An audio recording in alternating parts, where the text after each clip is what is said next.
ये ऐसे नस्ली हैं भाई इत्थों अगर उड्डे ना पूरा शहर भी घूम के इत्थे आके उतरनगे जिथे हैं। आजकल लोग केमिकल देते हैं लेकिन उसका फ़ायदा नहीं है यार, फिर ये कबूतर वापस आने की उम्मीद नहीं होती इनकी। अगर नशा ज़्यादा ओवर हो गया तो फिर ये वापस नहीं आएंगे। ये देसी जितने खुराक पे उड़ते हैं इतने ये नशे पे नहीं उड़ सकते। यह कबूतर है जी, इन छत वाला कबूतर आते हैं जी। ये छत वाला कबूतर है, ये साढ़े को जी 14 साल हो गए जी, पुराना कबूतर है साढ़े को। अंदाजे मुताबिक 35 तो 40 साल ये जिंदा रह सकता है जी। उर्दू पॉइंट की वीडियोस देखने के लिए हमारा चैनल सब्सक्राइब कीजिए और बेल के आइकन पर क्लिक कीजिए ताकि आप हमारी तमाम आने वाली वीडियो से बाखबर रह सकें।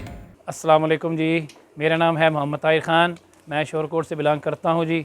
और ये जो आज आप मेरी छत पे जो हैं कबूतर हैं, इनका शौक़ है, उसके बारे में बात हो रही है। ये तकरीबन 30 साल से मैं ये शौक़ कर रहा हूँ। और मैं तकरीबन तीसरी क्लास में था तो मुझे एक जोड़ा पसंद आया और मैं वो लेकर घर आया था, और उससे मुझे ये शौक़ चलता और आज तकरीबन अल्हम्दुलिल्लाह बहुत बड़े ब्रीडर जोड़े मेरे पास मौजूद हैं जी।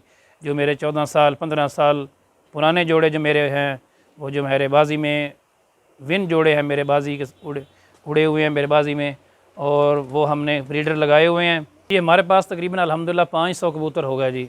इसमें कबूतर के बहुत ज़्यादा अक़साम हैं जी। इसमें सबसे पहले टैडी जोड़े आ जाते हैं। टैडियों में सखी वाले टैडी भी हैं और सेठ वाले टैडी भी हैं और अली वाले टैडी भी हैं हमारे पास। और उसके बाद हमारे पास छत वाला जोड़ा भी है और फ़िरोज़पुरी भी हैं, रामपुरी जोड़े भी हैं हमारे पास। और उसके अलावा जौ सिरे हैं जो अच्छे ब्रीड के हैं और हरे हैं, और उसमें मुश्के जोड़े भी हैं हमारे सफ़ेद आँखों वाले, वो भी हैं। उड़ने वालों में आजकल सिर्फ खूबसूरती के लिहाज से तो लोग ज़्यादा शौकीन जो हैं वो टैडी की अक़साम को मद रखते हैं। भी टैडी जो हैं वो ज़्यादा अक़साम अच्छी हैं। इसके अलावा ज़्यादा परवाज़ जो हमें अच्छी लगी है कबूतरों में, सबसे ज़्यादा अच्छी परवाज़ वो छत वाला जो है ना कबूतर, उसकी परवाज़ सबसे अच्छी है। और जो जौ सिरे हैं हमारे, वो भी बहुत ज़्यादा हाई फ्लाइंग परवाज़ में उनके उड़े हुए हैं। बाजी वाले तो होते हैं ये जो आम जो मैंने नस्लें बताई हैं ना आपको, ये बाजी वाले होते हैं। जो दौड़ वाले होती हैं वो होती हैं वो जो उनको बोलते हैं कासिद हो गए, या इस तरह के दूसरे जो हैं वो दौड़ वाले होते हैं जी। ये एक बड़ा किस्सा अजीब है जी। शौक जानू इस चीज़ तो होया कि असी तकरीबन जन एक क्लास फैलो के घर गए तो उत्थे उहदे कोल हन 10-15 कबूतर जी। तो उत्थों मैनू एक जोड़ा इंज पसंद आया, खूबसूरत वाइट जी मादी आई तो जौ सिरा जी नर आई। तो बस वो जोड़ा मैं लैके घर आया, बस उत्थों ही वाले साहब तो चोरी एवें क्रेट के अंदर ही रखदे से। तो वालदा साहबा तो साड़ी नाराज़ हो जांदियां, लेकिन फिर भी उन्हें सपोर्ट की साड़ी। असां जनाब फिर रखे। वाले साहब अज तक नाराज़ हैं भाई ये क्यों रखे हैं, लेकिन असी क्योंकि पढ़ाई अच्छे रहे हैं तो पढ़ाई भी अच्छी रही है, फिर शौक भी अच्छा रहा है, फिर कभी वाले साहब ने गल नहीं की आई।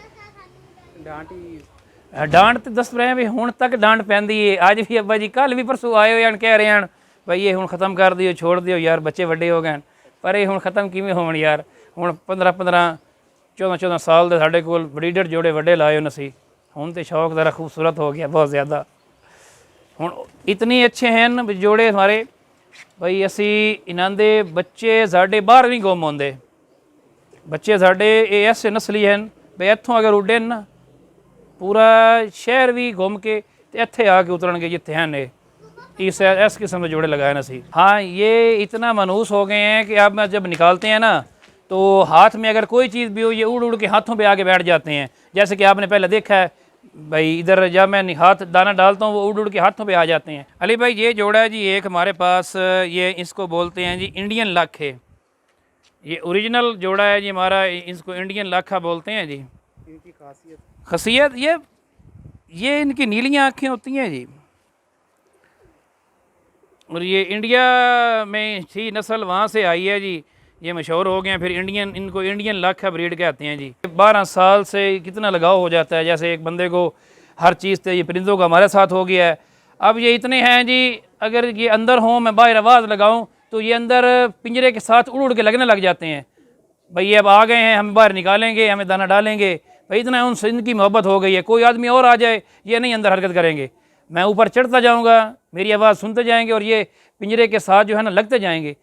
भाई ये अब आ गए हैं, वो हमारे मालिक में दाना डालेंगे। बिल्कुल जी, हमें प्यार हर बंदा समझता है जी, उनको पता होता है कि ये मालिक हमारा, इसने हमें दाना देना है। और ये आपका तजर्बा कर लें, अगर आप अंदर इधर खड़े हो जाए आपके पास नहीं आएंगे, मैं सीढ़ी से आवाज़ लगाऊंगा, ये अंदर लगने जाएंगे एक दूसरे में, भाई वो आ गए हैं अब हम निकालेंगे, दाना डालेंगे।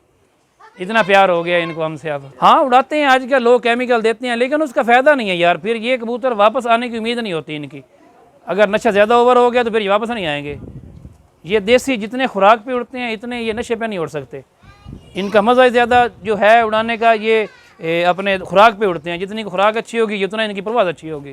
तो बाजी का क्या असूल है, बाजी के बारे में कुछ बताइए। बाजी पहले तो हुआ करती थी, जब ये आखिर पे कोई कबूतर आ जाए तो फिर वो विन हो जाता था, लेकिन आजकल जो है नया रूल आ गया, आजकल होती एवरेज।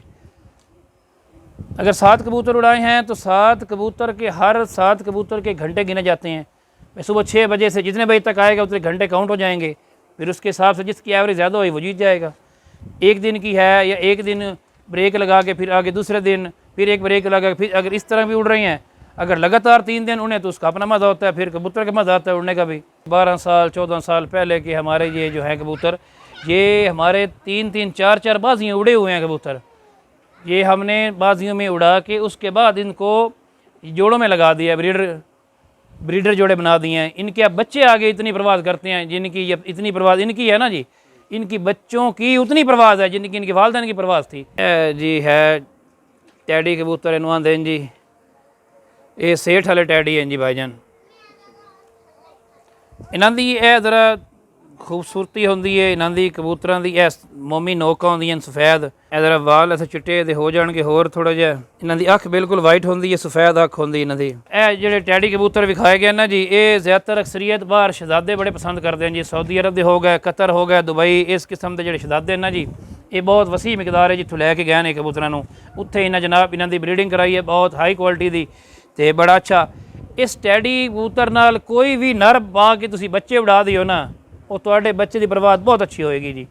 ये बजाते खुद अगर उड़नगे तो फिर इतनी इन्हों की परवाज़ नहीं होएगी जितना क्रास से अगू उड़नगे, नस्ल क्रास से जाएगी, फिर वो ब्रीडिंग अच्छी होएगी। यह कबूतर है जी, इन्हू छत वाला कबूतर आते हैं जी। ये छत वाला कबूतर है, ये साढ़े को जी 14 साल हो गया जी, पुराना कबूतर है साढ़े को। ये इतना अच्छा कबूतर है जी, ये जितनी भी गर्मी पै जाए चाहे आसमान दे विच अग बल रही है, तो इस जनाब 1-1.5-2 बजे अपनी नस्ल के मुताबिक इस अपने वापस आ जाना है।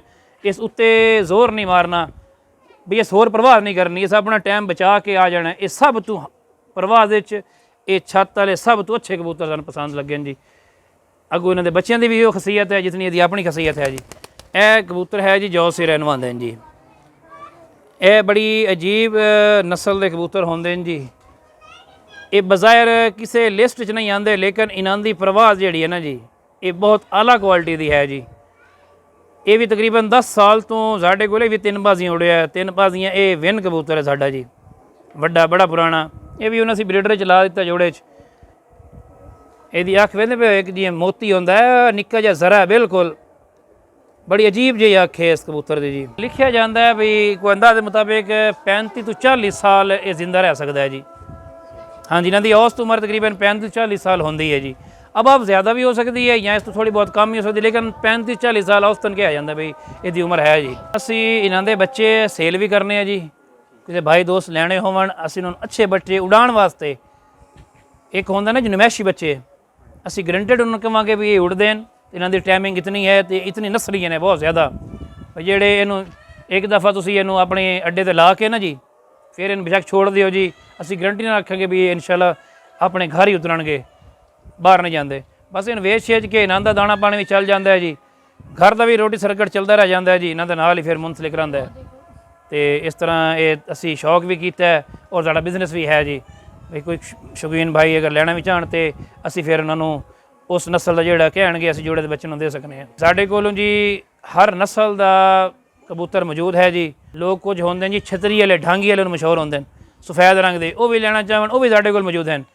और इत्थों जोड़े हाई ब्रीड क्लास के कबूतर हैं, हाई फ्लाइंग अच्छी नस्ल के, वो भी साडे कोल मौजूद हैं, वो भी असी देंगे हैं, वो भी लै सकते। हाँ अगर कोई बंदा साडे कोल लेना चाहे तो रबता कर सकता साडे नाल जनाब। असी उन्होंने उस नस्ल का बच्चा जोड़ा ना जी, एक लेना चाहे 2 जितने लेना चाहे असी उन्होंने दे सकते हैं जी।